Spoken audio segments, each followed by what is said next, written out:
Chapter 4. Dinner with the Moodwills. Ilona Moodwill was worried about change. A gardener at heart, she understood the necessity of change, relied on it even. But there was a difference between the controlled world of her plants and this cluttered cottage in a strange town. Almost done. Nellie was a blur of activity, digging through boxes. Sorry, love, couldn't find the dishes. We'll have to make do with paper plates. Dinner went by without much conversation. As she watched Beck and Luca finish up their pizza, Ilona let herself relax into the chair. The things she cared about were still here. Nellie finally had the job of her dreams. Beck was beginning to take root. Ilona's task was simply to tend to them. She could do that.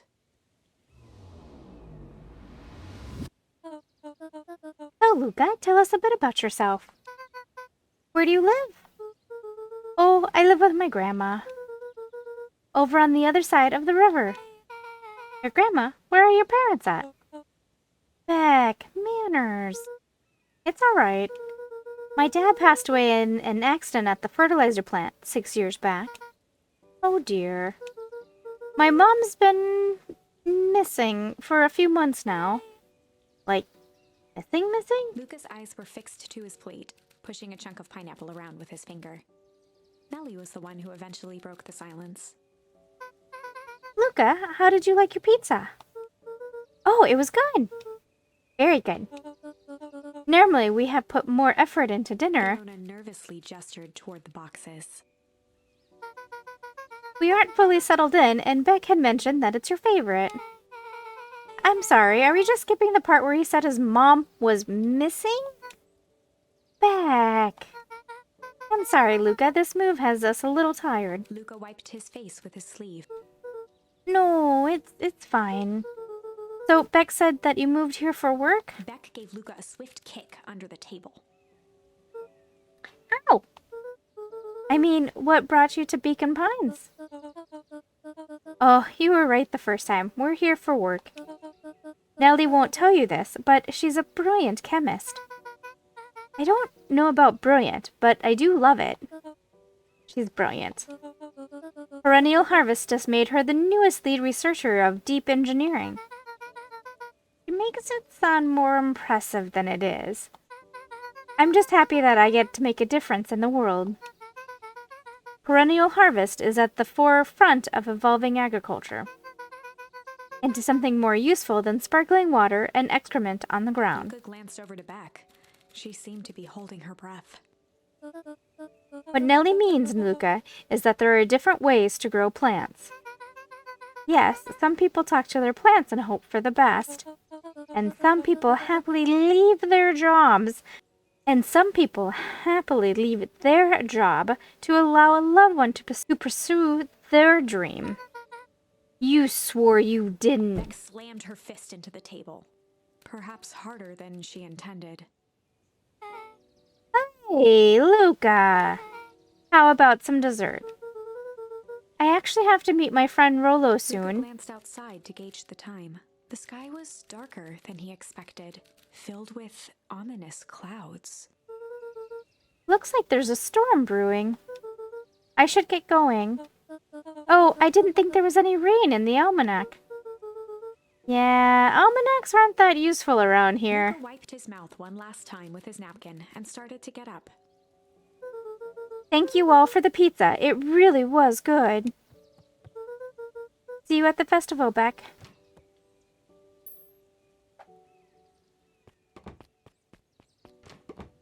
Wait up!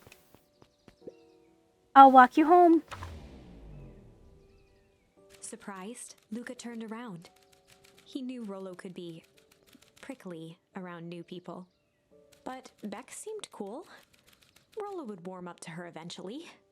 Probably.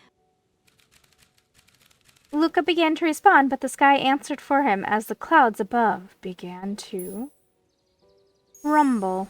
Luca began to respond, but the sky answered for him as the clouds above began to rumble with ominous thunder.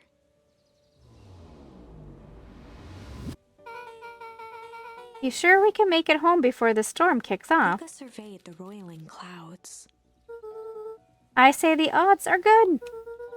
Maybe you should stay here and I'll make a break for it. At that moment, the heavens opened up, unleashing torrential rain. Care to recalculate those odds? Hurry inside, you two, before you catch cold.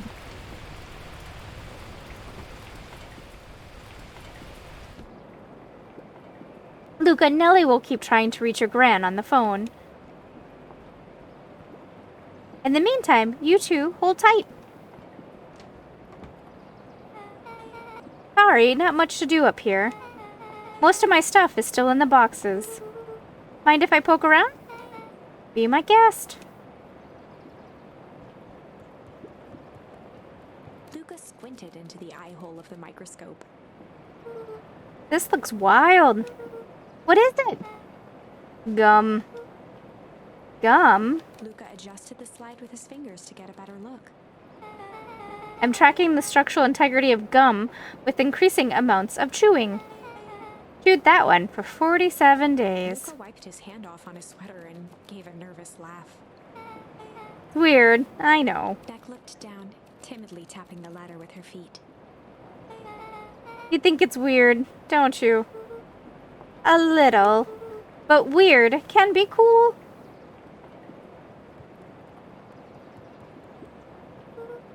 Oh, wow! Rollo and I have a radio just like this at the treehouse. Probably not exactly like this one. My mom and I tore the whole thing down to the bolts. Fitted it with some state-of-the-art vacuum tubes. It seems pretty awesome. She gets carried away sometimes. I think she feels guilty for working too much. So when she does have time for me, she showers me with high-tech overcompensation. Luca flicked at one of the toggles. I bet you can get all sorts of stations on this. Not out here in the boonies. You wouldn't believe the stuff I could pick up back in the city. But around here, it's all farm reports and static. Aw, shucks. Luca bent down to examine the bouquet of wilting flowers. Judging by the odor, they were well past their prime. He flipped open the attached card. Happy trails from Coach Walker and all the Fairview Condors. Boy, you weren't kidding about poking around, huh? Oh, sorry. Was this from your old school? The most recent one, yeah. Some schools gave me going away cards. Some did flowers. When they're really trying to feel good about themselves, they do both. So, you've moved a lot. Yeah, that's the thing with having a brilliant parent. There's always a better job somewhere else. These flowers would last longer if you put them in some water. That's the sort of thing I would do if I cared. Well, you cared enough to keep them, that's all. Luca, can I ask you something? Of course. Dang, didn't that hurt? I'll be honest. That hurt more than I expected. Well, at least you looked cool doing it. Beck took a moment to watch the rivulets of water running down the window. You ever feel alone? Like, even when people are around? Well, Rollo can be pretty absent-minded sometimes. I'm serious. Does it ever feel like your family doesn't care what you want? It didn't used to feel that way. I know Gran loves me, but sometimes when she looks at me, it's like she's looking at a problem. Luca took a deep breath, exhaling slowly. I know the feeling. How do you deal with that?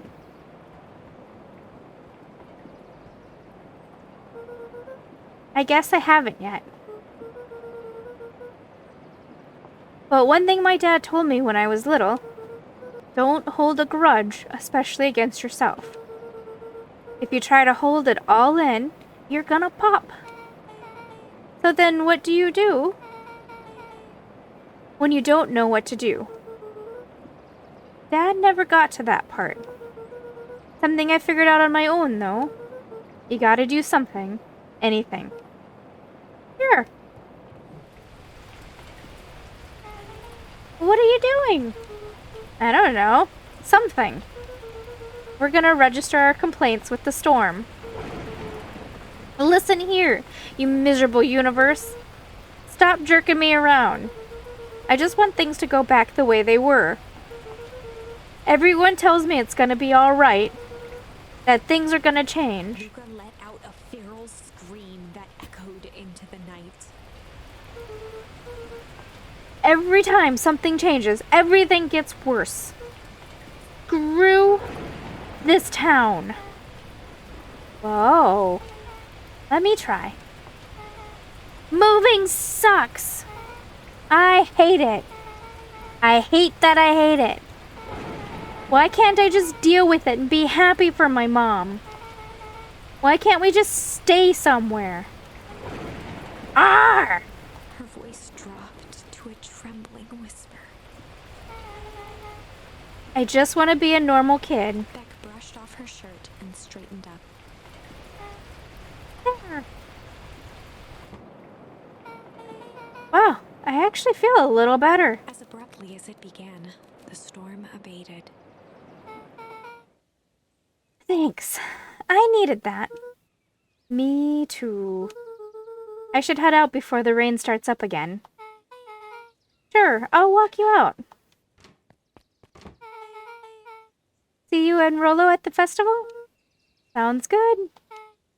Luca. Don't let the universe jerk you around. Beck gave Luca a light thump on the arm before heading in. Chapter 5. Friendly Feud. The air was heavy with the hard rain's residue. The smell of wet things. Despite his dreary surroundings, Luca felt at peace. He'd never shared those details about his dad with anyone. Not even Rolo. But it's not like this changed anything. Rolo was still his best friend. Adding Beck to the group would help balance things out.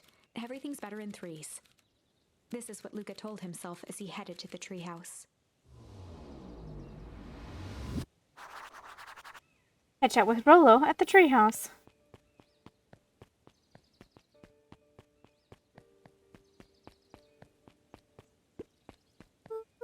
Hey, Don. Tracking down a lead? You bet. I heard a juicy new rumor.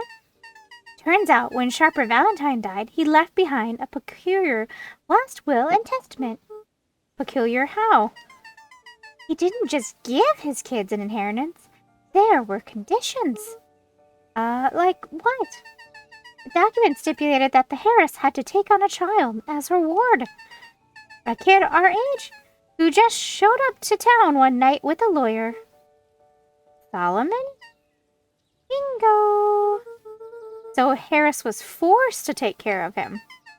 Yep, or she would have lost everything. Why would Sharper care so much about some random kid?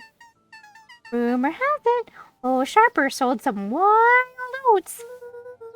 That explains the way Harris treats him. Poor Solomon. How did you find all this out? A good reporter never reveals her source, Luca.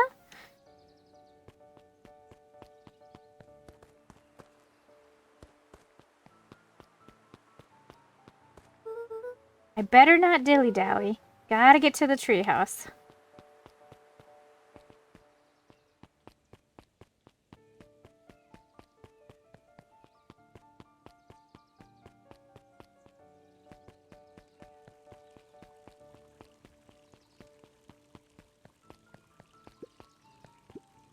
He met his old friend's eyes and was greeted with nothing but ice-cold anger.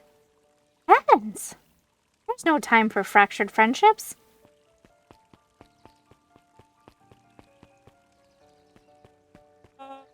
Excuse me? What are you doing? Just locking up for the night, sir. Oh, wonderful. I can only assume this means all festival preparations have been completed ahead of schedule. Not exactly, sir.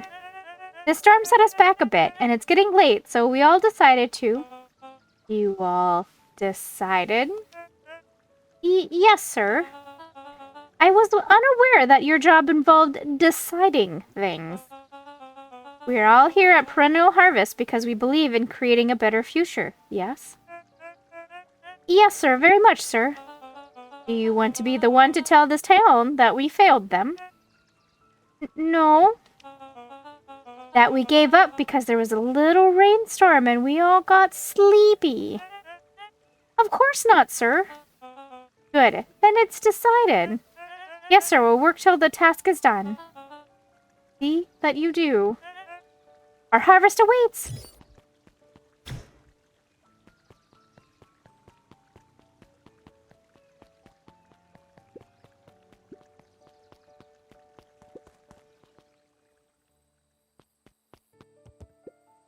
Rolo, are you still up there? I'm sorry, Rolo isn't accepting visitors at the moment. Come back never. Luca had only ever heard him speak in this stiff yet gentle tone a few times, and it always meant one thing. You're upset. Oh, what makes you say that? Maybe because my best friend abandoned me for no reason? I didn't abandon you. I'm just a little late. Rolo scoffed. The rain held me up. Liar! You weren't even home. What? The storm got bad and I got worried. So I went looking for you.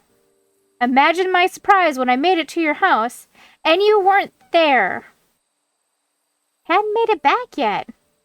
I'm not a fool, Luca. Doesn't take all day to deliver some jam. No, The storm rolled in out of nowhere. And I got stuck after dinner at Beck's home. Luca stumbled on his words, knowing he'd said too much. Beck? Dinner? What the heck is a Beck? She's a new kid in town. She's actually kind of cool. You'd like her. She needed help convincing her parents that she made new friends. New friends? I spent all day waiting for you, and you were off making new friends? It's not like that, Rolo. You know. While I was waiting, I made some upgrades to mission control. It's gonna be a surprise. But you took so long, the storm knocked it all down. Just like you knocked down our friendship. What does that even mean? Luca became instinctively angry in response. Both boys were now shouting across the distance.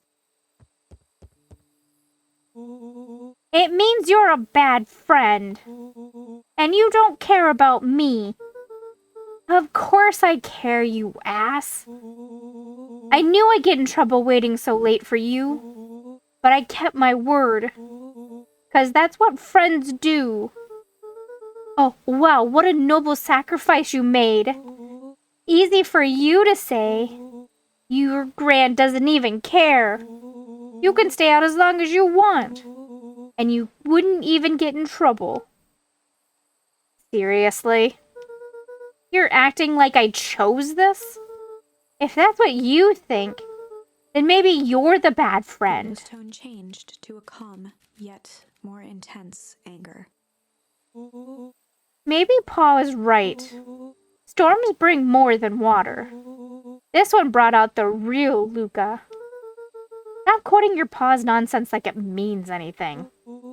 Yeah, well, at least my Pa is still around. The words hung in the cold night air. Rolo's stomach dropped, knowing he'd crossed a line.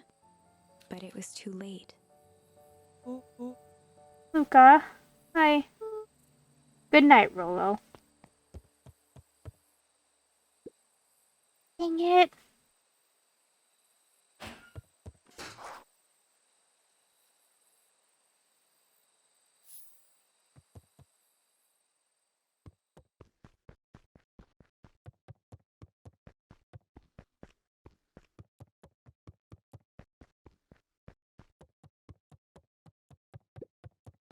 Luca dug through his old stuff, not even sure what he was looking for.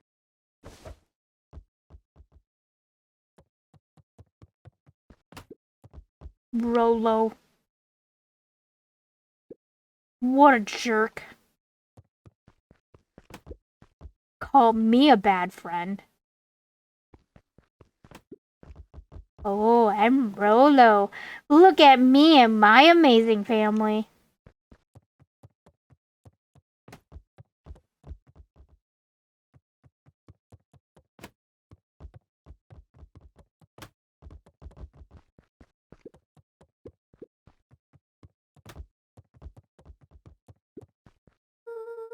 I guess I'm just never supposed to make new friends.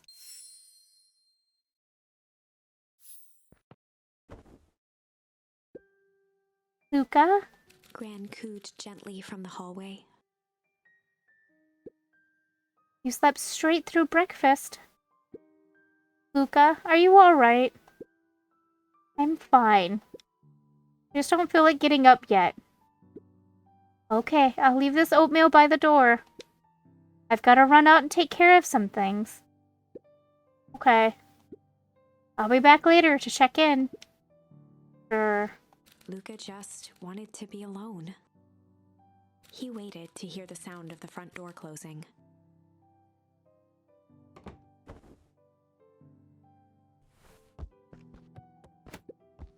I bet Rolo's still gonna go to the festival.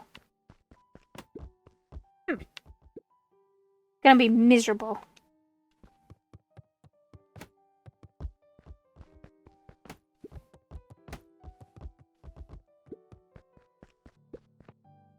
Luca dozed off again. Luca, I see you didn't eat your oatmeal. Wasn't hungry. Well, just in case you get hungry, I'll leave a sandwich here too. Thanks. Rolo came by. What did he say? He wanted to talk to you. What did you say? Told him you weren't feeling well. Good. So your plan is to just sit in your room all day? Pretty much. Well, I need to pop away again for a minute. You decide to end your pity party and go outside. I think it'd do you some good. Noted. Luca still couldn't bring himself to go out. Besides, if he ran into Rolo, he'd have to actually confront the situation.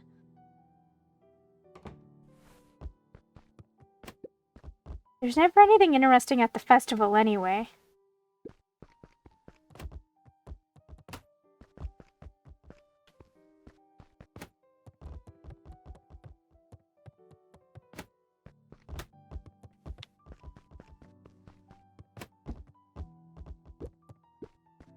The Adventures of Hank Atomic.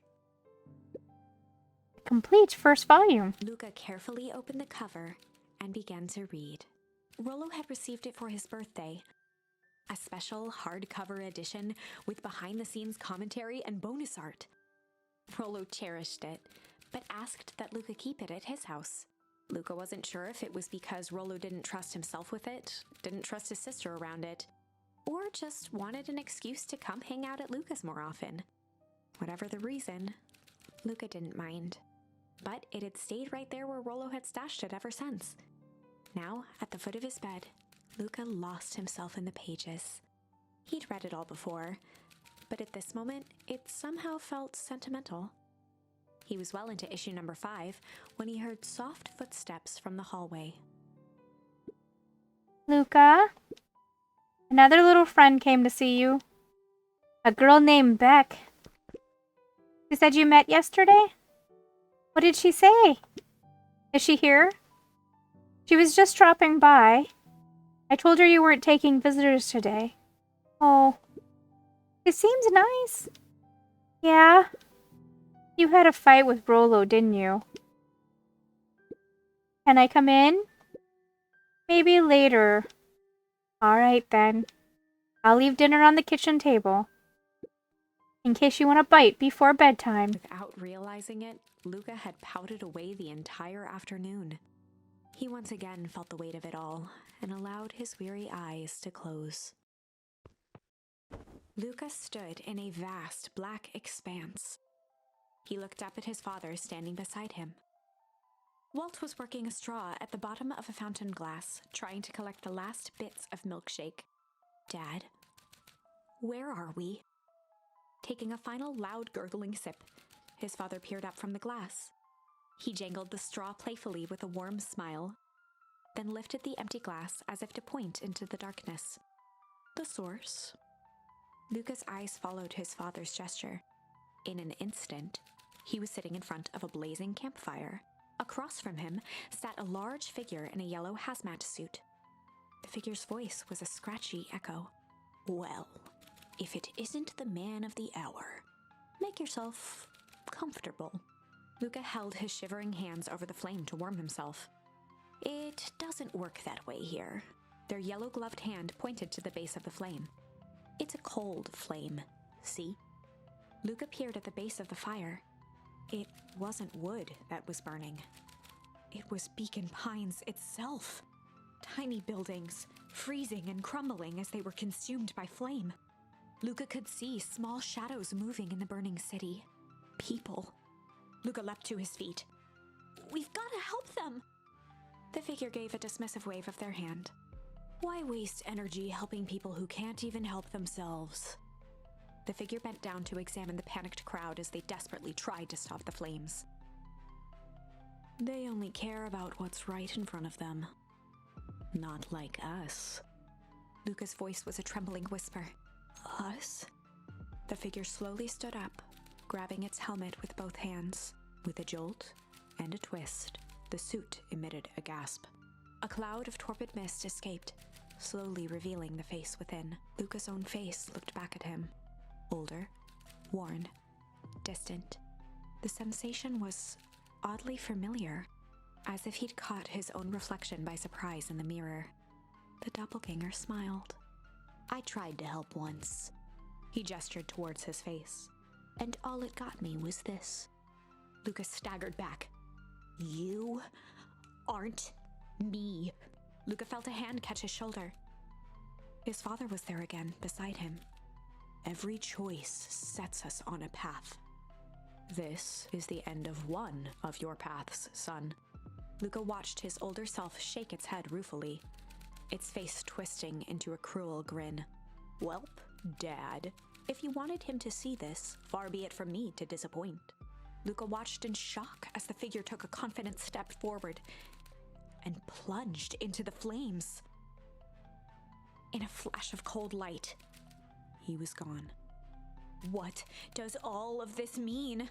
Luca felt a reassuring squeeze on his shoulder. Just remember, why we choose matters just as much as what we choose.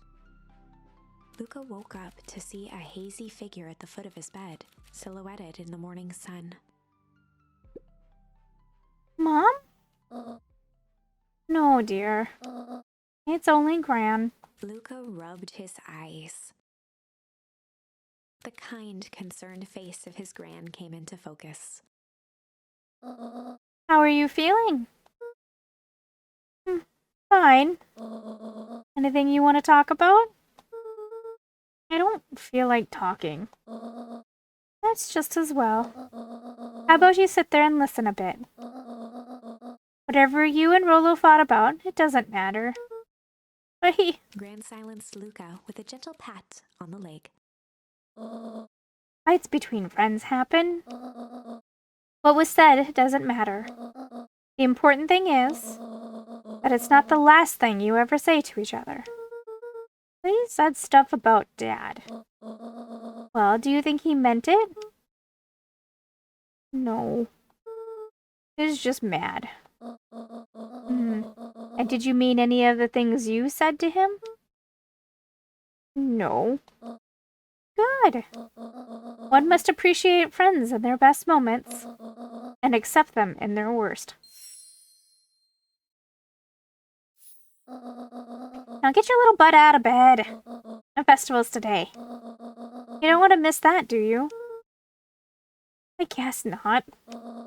Seems like a good opportunity to make amends with Rolo, doesn't it? Luca gave a reluctant nod. So buy him a corn dog and apologize. But he's the one that... What did I just say? Buy him a corn dog. That's a good boy. Everything's better with corn dogs. I need to get going now. Got some last-minute festival business to take care of. I'll come find you at the fountain a little after lunch. All right. I love you, Luca. Love you too. Luca took a deep breath. Okay. Chapter 6.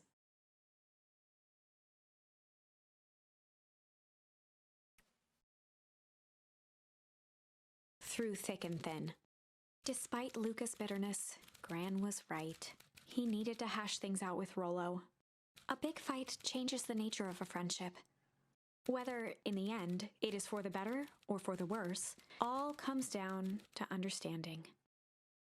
If one is not careful, the same familiarity that builds the strongest of bonds can become the wrecking ball that shatters them. Luca emerged from seclusion, taking in the crisp festival air. But the events of the day weren't on his mind. He had to find Rollo.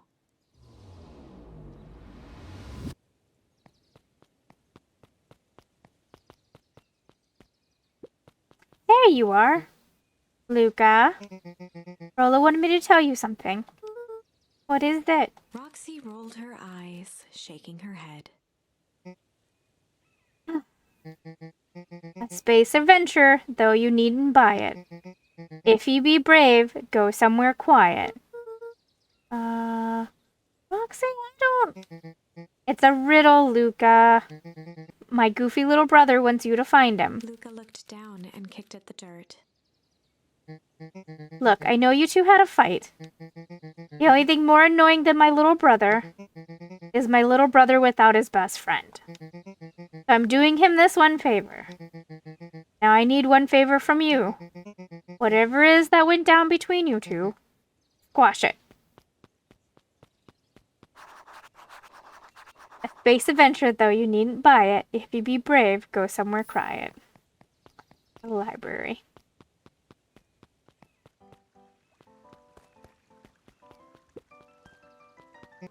I don't know who Perennial Harvest thinks they're impressing with this ridiculous festival.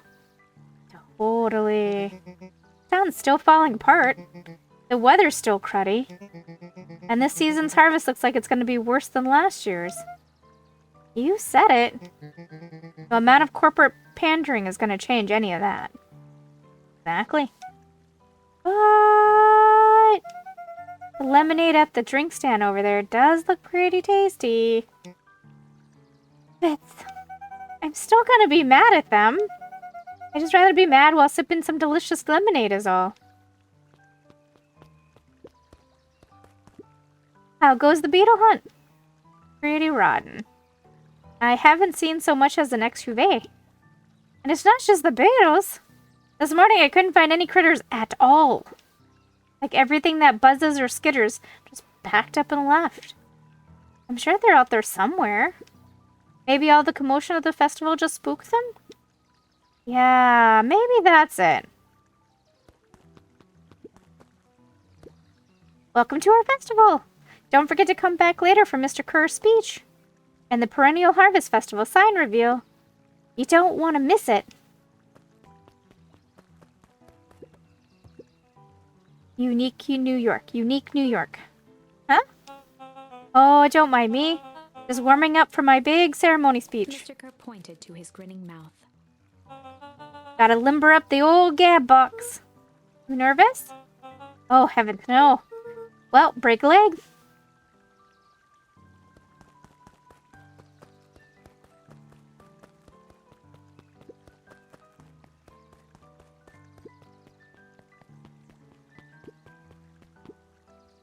Ain't moving.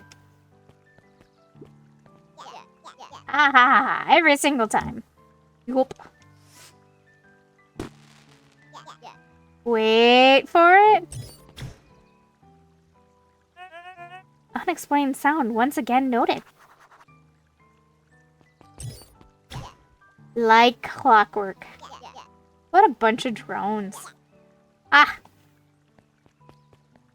Jeff was staring into the distance with a wistful look. Hey, Jeff, everything all right? Huh? Yeah, everything's fine. I mean, used to be fine. Just ain't right these days, you know? I really do, actually. Jeff turned to Luca with a furrowed brow, then gave an understanding nod. You do, don't ya? For a moment, the two now shared that same wistful gaze.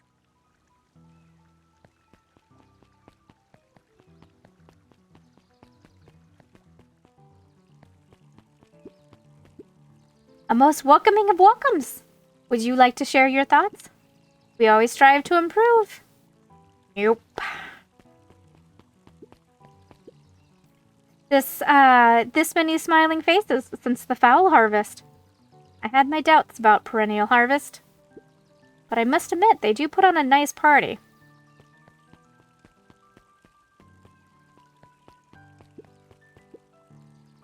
Piper, you're actually taking a break from studying. I wanted to see what all the festival fuss is about. But I can't help but notice you still brought your backpack full of books. Luca, backpacks can carry a lot more than just books. True. So what you got in there? Books. I was able to return the perennial harvest safety suit you borrowed. I don't think anyone noticed. Good. Now, will you tell me what you needed it for? As a favor for an enemy of my enemy. This isn't going to harm Mr. Kerr, is it? All you need to know is that it's for the good of the family.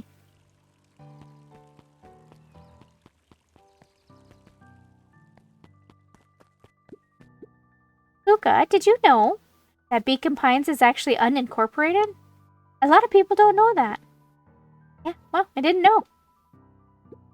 What's that mean? It means most public works are handled internally. We do all the pipelines. Water treatment? Building regulations? That's great. Census taking? Emergency services? Hey, Luca.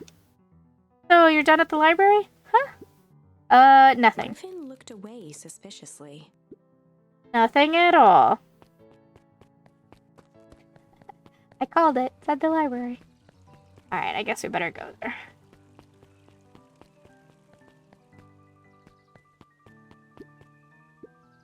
The library. Somewhere quiet.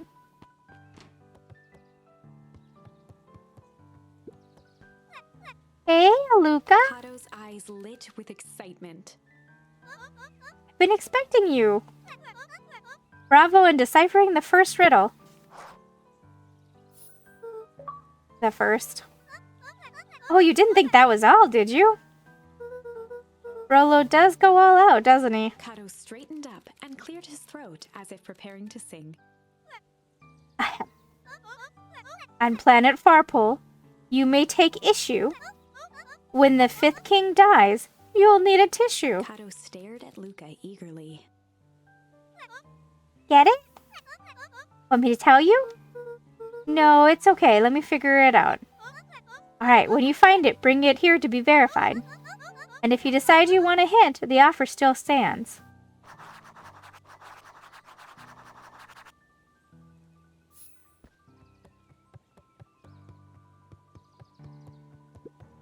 Luca grabbed the 5 pillars of success from the shelf. Once you've got a book, you can either bring it here to me, or just grab a different one. Luca grabbed The Issue with Self-Help, a helpful guide, from the shelf. Luca grabbed 500 meals for one big pot from the shelf.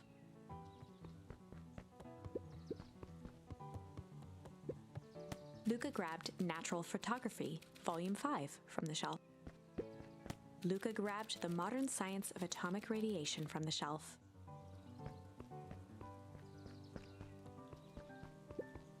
Luca grabbed The Adventures of Hank Atomic, issue number 4, from the shelf. Luca grabbed The Adventures of Hank Atomic, issue number 5, from the shelf.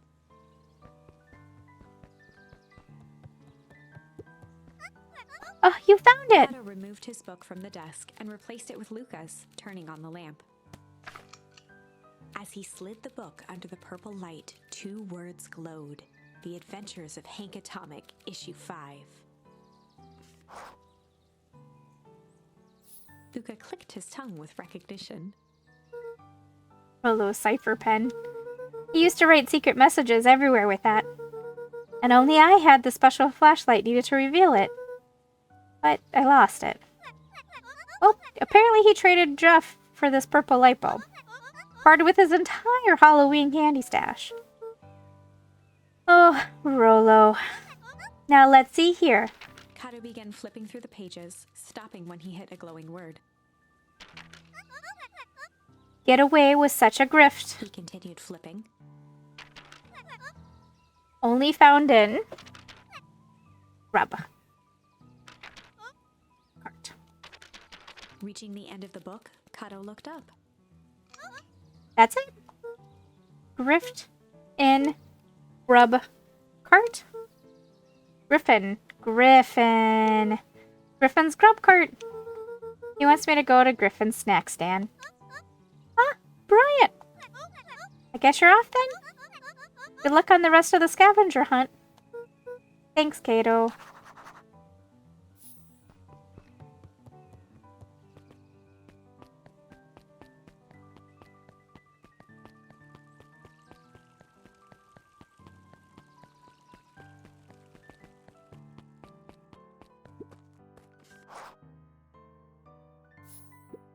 Hey, Griffin.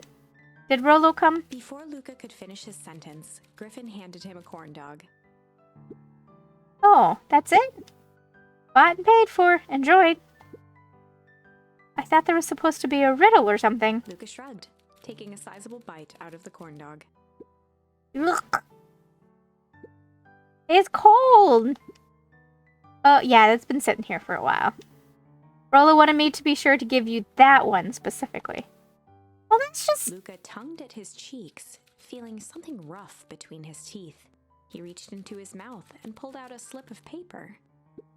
Oh, come on. He shook off the bits of corn dog to read the slip. A pickup when you need some pep. Near the fountain, up the step. Luca finished off the remainder of the corn dog. This is getting to be a whole thing. Pick up when you need some pep. Near the fountain, up the step.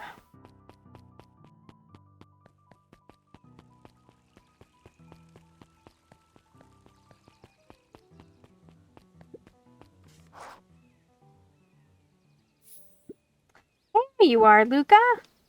There's no way I'm actually doing this. Way below my pay grade. Oh, come on, you big stiff. Let the kids have some fun. Fine. But Rollo owes me one. Lumi waved his hands around sarcastically as he began. What take flight, but has no wings. Your final task, a friendship brings. It wasn't so hard. Ugh, so cheapened somehow. I think it's sweet.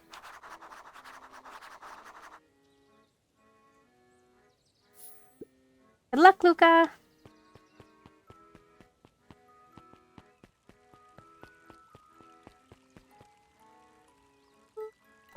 Hey. Hey. Did you find the comic book? Yep. And you got the corn dog? Yeah. Well then, I know it doesn't make up for what I said. But here, you earned this. Rollo sheepishly handed Luca the balloons.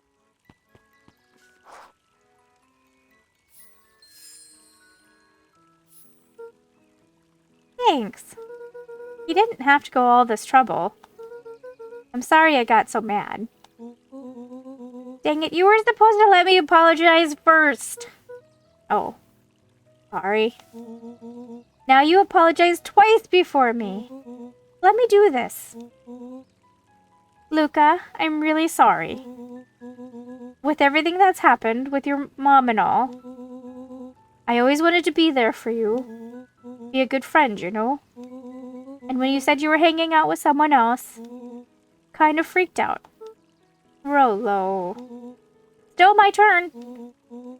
I felt like if you needed some new friend to help you, it meant that I wasn't good enough. But that was selfish and wrong. I was wrong. I'm sorry, Luca. Okay, apology over. You can talk now. Luca threw himself at Rollo, hugging him as tightly as he could. Rolo, I don't deserve you. I don't deserve you either. That's why we deserve each other. So, what else do you want to do today? We could snoop around and try to find some info about your mom. Snoop where? Probably sneak into Perennial Harvest HQ while everyone's at the festival. Aren't you curious about all the stuff those clipboards write down? What if we get caught? I think I've had enough excitement for 1 week. Let's just make the rest of the day about us. Really? Yeah, the rest of the world can wait 1 more day. You know, I have been wanting to get some work done on the MCDC at Mission Control. The game is a bit unpredictable. That sounds perfect.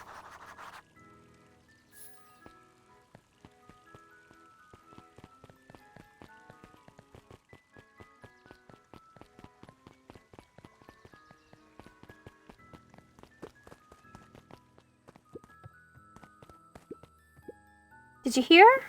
After Mr. Kerr gives his big speech, you're going to have the first annual Biggest Catch competition. As long as a boot qualifies as a catch, I'm a shoo-in. Good luck.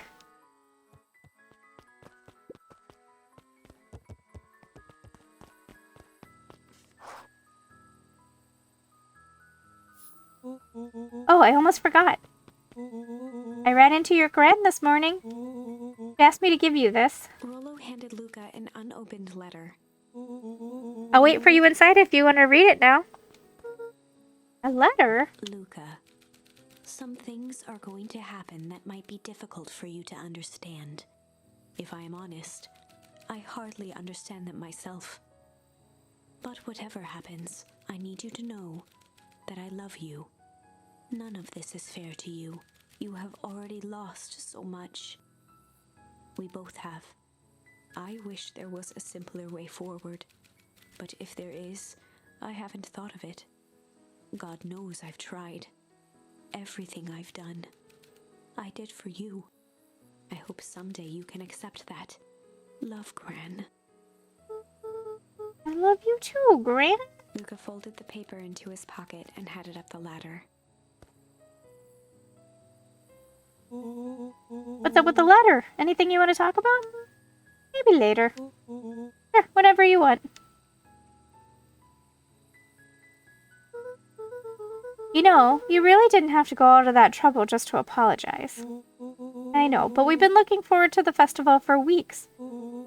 After I ruined everything with my big mouth, this was the best way to make sure you still had a good time without me. Oh, no. Luca was at a loss for words. But that was fine. Words aren't always necessary. The festival seemed nice. Was it nice? We can still go. Nah, this is fine. Well, there's always next year. Sadly, this was untrue. A distant rumble shook the treehouse. Huh. What was that? Oh, man, we missed the fireworks? It was not fireworks. It was something the boys couldn't possibly comprehend. Something as old and cruel as time itself.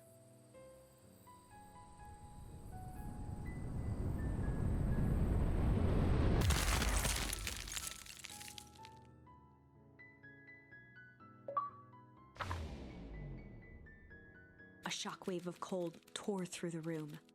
A bitter, unfathomable chill. Before they could react, it encased them in ice. 2 boys, reunited by friendship, only to be cruelly separated by a malevolence beyond reason.